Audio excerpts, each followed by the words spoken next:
You know, once you've had the misfortune of actually meeting one of these brutes, you'll see they don't look like Spencer Tracy, or talk like Clark Gable. And you know, I very much doubt they dance anything like Fred Astaire either. But Margaret, sweetheart, they come mighty close, do they not? Thank you, Enid, but I do wish you'd be more sensible sometimes. All this hysteria, it's really quite unnecessary. I think they put on those silly accents to try and emulate the movies. I, for one, will not fall for it. Margaret, that is a preposterous suggestion. All I'm saying, Dorothy, is that I don't trust them. Not one bit. You haven't even met them yet. I'm sure they're very trustworthy, and from what I've heard, quite charming too. Charming! They're downright vulgar. I'll have you know I've met them. I had the unfortunate experience of meeting two yesterday. I'm quite sure one of them looked at my bottom and winked at me. I felt most violated. Had Henry been with me, they would have been on the receiving end of quite a thump. Oh, Mark, why don't you just embrace this wonderful occasion? The tide of war is changing, and right here in Bottisham, we have our own airbase. And the fact they brought silk stockings and speak like Humphrey Bogart just happens to be a pleasant bonus. Besides, it's been quite a while since anybody's taken notice of my bottom, so I'm quite in favour. Well, I hope for your sake, Enid, that you aren't branded a gold digger or a spam basher. I, for one, will not be seduced by a man slouched over a wall waving a pair of stockings at me. Oh, listen to yourself, Margaret. If this village needs anything right now, it's a bit of fun, a boost in morale. Precisely, and the Yanks know how to do fun.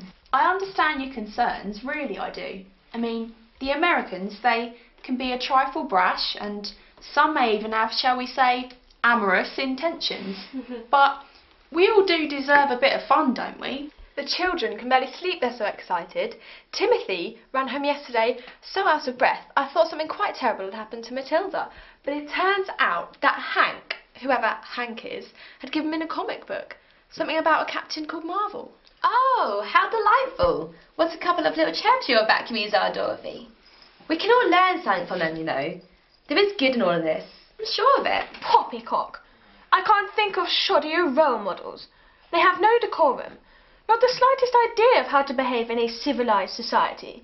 Really, you'll see when there's gum stuck to the bottom of your shoes, on your Sunday best, and all over your upholstery, Dorothy. The Yanks are handing it out to the kids like there's no tomorrow. My Ted was telling me they'll have some dreadful missions. The 361st, that's the lot that are here.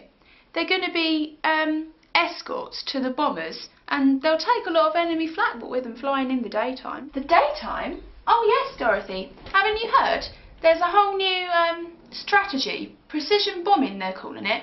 They're going to hit Hitler right where it will hurt most. Somebody's been doing their homework. Don't take that tone with me, Margaret. I just think it's important we try and understand why they're here, that's all. It's all very well and good moaning about the upheaval, but put simply, these young men are putting their lives on the line to help our little island. Well, I'm glad they've got some strategy. I wasn't sure what wolf whistling and winking would be against Hitler himself. I've also been reading up a bit about the cultural differences too. Listen. When an American says the hood of a car, he means what we call the bonnet. When he says vest, he actually means waistcoat. And when he says undershirt, he means vest. I'm lost already.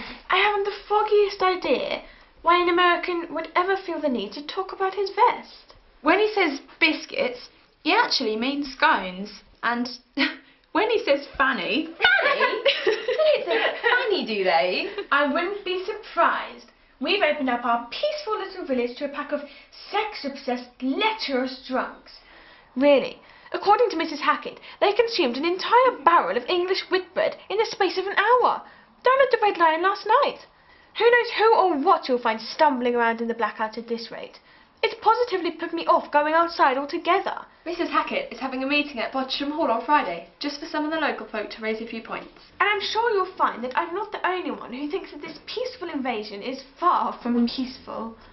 Let your hair down, grab yourself a yank. Have you seen how they jitterbug? It's simply spellbinding. I won't be grabbing anything, thank you very much, Becky. I do not care for vulgarity, coffee breath, or glitter bugging. It's jitterbugging. Well, whatever it is, it looks ridiculous and so do you. I know you think I'm a prude, but we must hold on to our values. We simply must.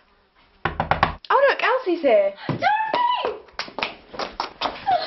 Oh, they're all 6 foot, a lot of them. Charming grins, toothpaste Albert teeth. Oh, I'm in love with every single one of them. How do I look? Oh, good heavens, the whole village has gone mad. Honestly, girls, they're simply wonderful. And my God, are they handsome. Betty, you are going to love them. Oh, just what we need. Our very own good time girls. Mother is planning to invite you over for Sunday lunch tomorrow. I simply can't wait. What should I wear, Dorothy? You must be joshing. We don't have enough food to go around as it is. If they're as big as you say they are, they'll simply eat you out of house and home. See, that's where you're wrong, Margaret. Apparently there are these things called hospitality packs. I'm not quite sure what's in a hospitality pack, but it sounds awfully intriguing. Quite possibly they'll be the ones feeding us. Well, I think it's a lovely idea. Quite splendid, and I'm sure our American friends are quite aware of the ration situation. I'm sure they'll like that, a bit of family kindness. I'll suggest to Father we do the same. It's a time for kindness and consideration. Kindness and consideration is a two-way street.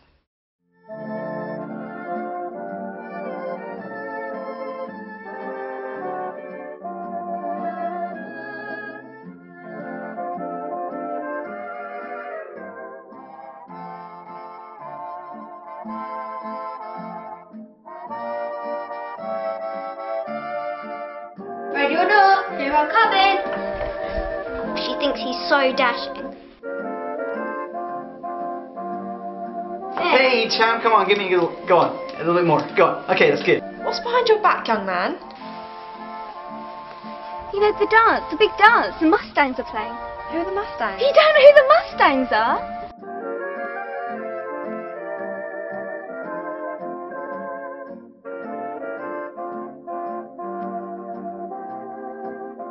No, ma'am, I was thinking about asking you to go to the dance tomorrow night. Don't know if you heard about it. Not really. I was planning on doing a bit of knitting tomorrow night, really. Oh, really? Why don't you knit me something up nice? Okay, I can do that. Yeah, I've forgotten my notes in the night.